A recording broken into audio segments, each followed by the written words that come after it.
train will be boarding downtown here in just about 40 minutes. And we are getting ready to take the White Pass and Yukon Railway to the summit. White Pass.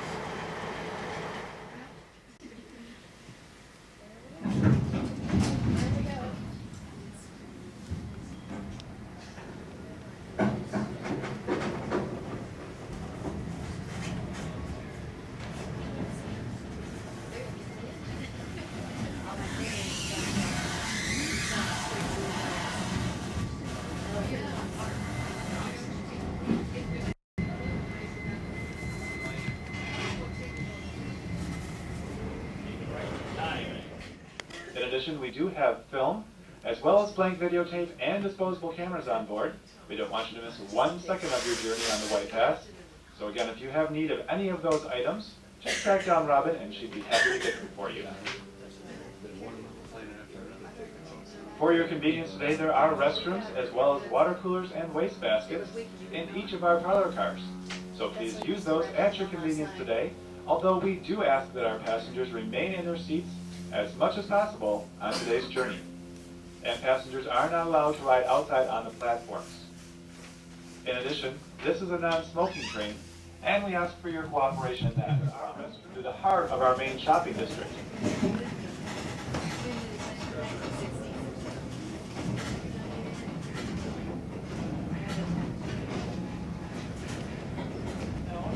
And the world was at peace. There was nothing to rival the Klondike for the world's attention. Thousands of men, women, and children boarded nearly anything that would float to sail the 1,000 miles of the inside passage.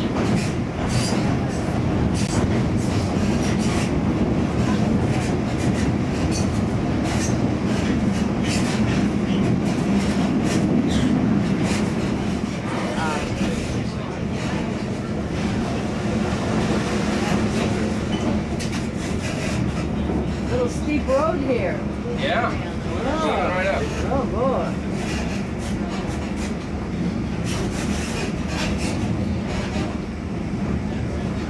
This is beautiful.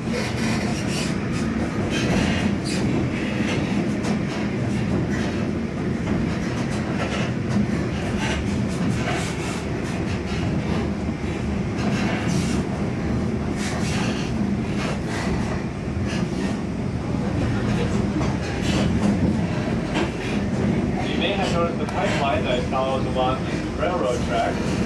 You can see as you cross over the bridge at Glacier Station. That pipeline was built way back in World War II. At that time, it pumped gasoline that runs 110 miles from Skagway. Once again, it is a 110-mile pipeline. It's 4 inches in diameter and pumps heating fuel with 1,500 pounds per square meter. Folks, imagine, if you will, an entire county park system. The trail actually has closed down. Once again, folks, this is Dead Horse Gulch to the left of us, the site of one of the truly tragic chapters in the history of the gold rush.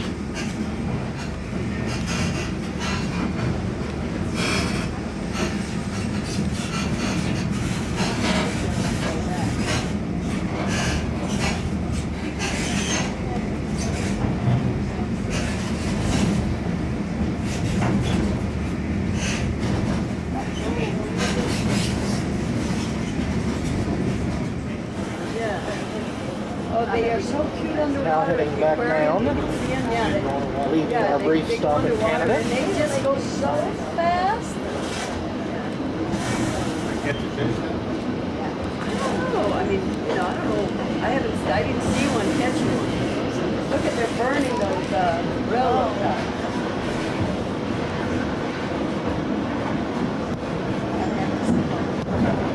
It's only 20 miles.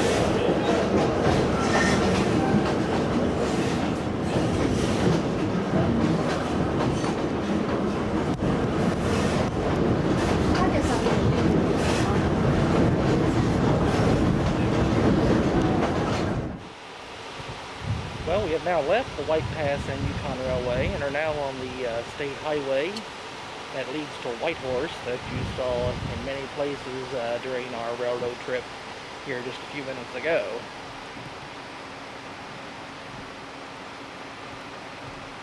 Here, one of the many railroad trestles we crossed over en route to White Pass Summit. And we're not sure exactly how far we're going to go up the road today. If things go well, we might go all the way to Whitehorse. If not, hopefully we'll make it at least to the Yukon.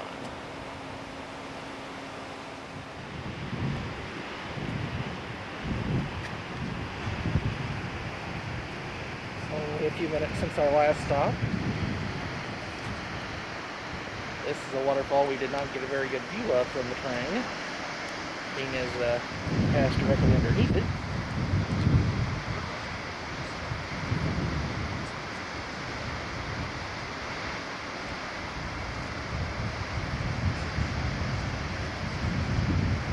Here you can see the railroad trestle.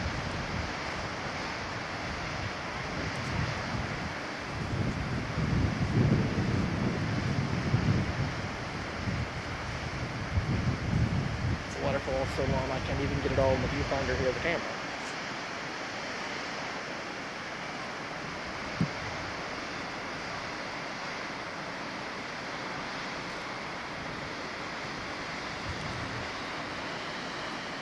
There you can see the route of the White Pass Railway.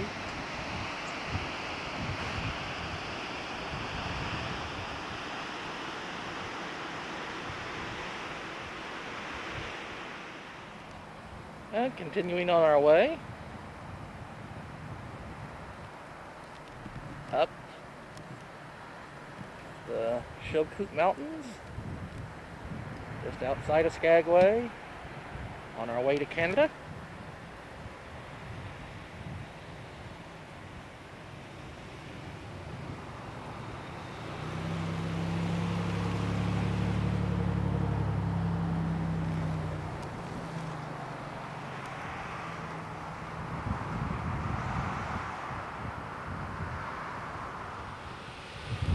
Welcome to British Columbia. We were in Canada for about 5 minutes while they turned the engine around on the White Pass Railway and came right back down. We're going to go up a ways further, hopefully to Yukon, maybe to Whitehorse, depending on the weather conditions and the conditions of the road. We'll just play it by ear. But we're continuing north on this Sunday, July 17th, 1994, on our extravaganza Alaskan vacation. Well, speaking to you from what we presume is still British Columbia, we cannot be more than a few miles away from the Yukon. It has to be very, very close at this point. The road is quite scenic here.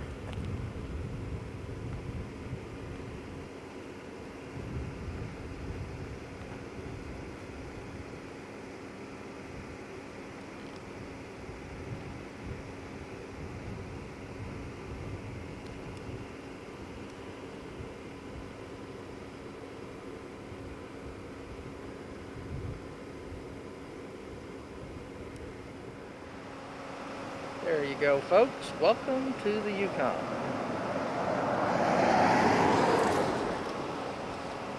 This is what we set out to do today, and we have achieved it.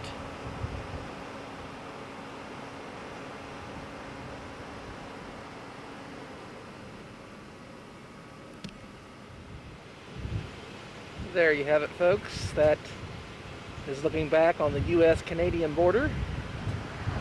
And after over an hour in Canada, 2 Canadian provinces, British Columbia and the Yukon, we are back in the good old US of A, ready to make our descent into Skagway. And descent is the right word because it should be pretty much a downhill ride into Skagway about 20 more miles up the road. But we're back in the United States of America after our first ever trip to the Yukon.